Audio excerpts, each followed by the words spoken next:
Iran is facing a power vacuum. Its top leadership is gone. But this isn't just a domestic leadership crisis. This is a structural shock to the West Asia. When a regional power pole is shaken, the effects are never confined to its borders. They travel across the region, into the global markets, and eventually to the countries like India. In this video, I'm exploring three things. What did Iran represent in the regional balance of power? How did this power vacuum transmit into the global markets? And most important, what are the implications for India? Hi everyone, this is Shubhi and welcome to Shubhi Speaks. For decades, Iran functioned as one of the major regional power poles, alongside Israel. The two acted as counterweights to each other. Iran projected its influence through proxy networks in Syria, Lebanon, Iraq, and Yemen, using them as strategic levers to contest Israeli dominance. The region was not peaceful but somewhat structurally predictable. When one pole weakens, that balance is disturbed. Think of it like an earthquake. When the pressure is building at the epicenter and it suddenly shifts, the seismic waves travel outwards. The shock does not remain confined to the epicenter. Similarly, instability in Iran could generate ripple effects across the entire region.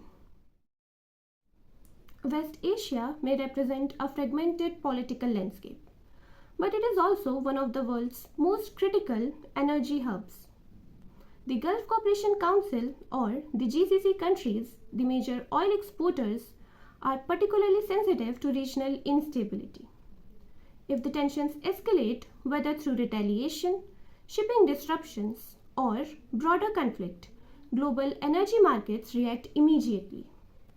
If oil supply from West Asia becomes uncertain, crude price increases, transportation costs rises, manufacturing and goods become costlier, and food prices also rise. So inflation spreads beyond energy into the wider economy. At the same time, during geopolitical crisis, investors shift towards safe haven assets such as gold. That is why global gold prices often rise during the periods of instability. So, this creates dual shock: financial volatility and energy inflation. And this brings us to India. Number 1. Energy security. India imports over 80% of its crude oil, and a major chunk of it comes from West Asia.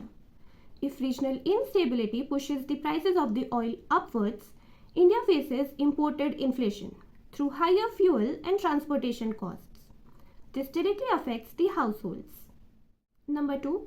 Maritime chokepoint risk. Iran sits at the Strait of Hormuz, one of the world's most critical oil choke points. Even partial disruptions increases shipping insurance costs and freight charges, and that increases India's import bill. But Hormuz is not the only choke point. The el-Mandeb Strait adds another layer of maritime vulnerability in an already volatile corridor. Number 3. Gold prices. India is one of the largest gold importers in the world. If the global gold prices increase due to geopolitical uncertainty, India's import bill expands further, affecting current account and domestic prices. Number 4. Diaspora. Nearly 9 million Indians live and work in the Gulf countries. If tensions escalate, evacuation operations may become necessary. Remittances flows could be disrupted, and diplomatic coordination becomes urgent. Number 5. Strategic investments. India has invested in the Chabahar port in Iran.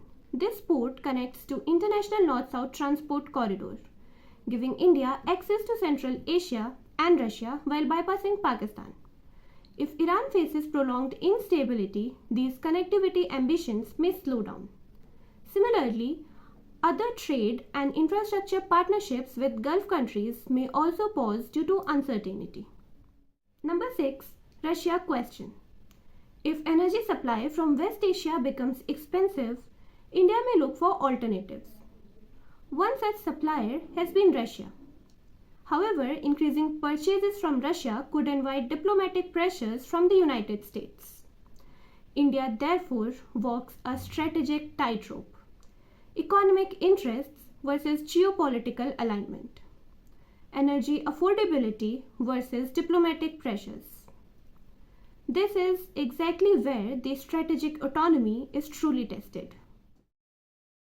India has traditionally maintained balanced relations with Israel, Iran, Gulf countries, Russia, and the US.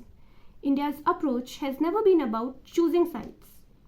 It's been about safeguarding national interest through multi-alignment.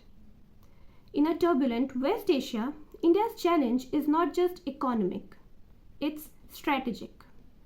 To protect energy security, to safeguard its diaspora, to secure investments, and to preserve autonomy in decision making. What do you think? Do let me know your views in the comments. If this video added value, consider liking the video and subscribing to Shubhi Speaks. Happy learning!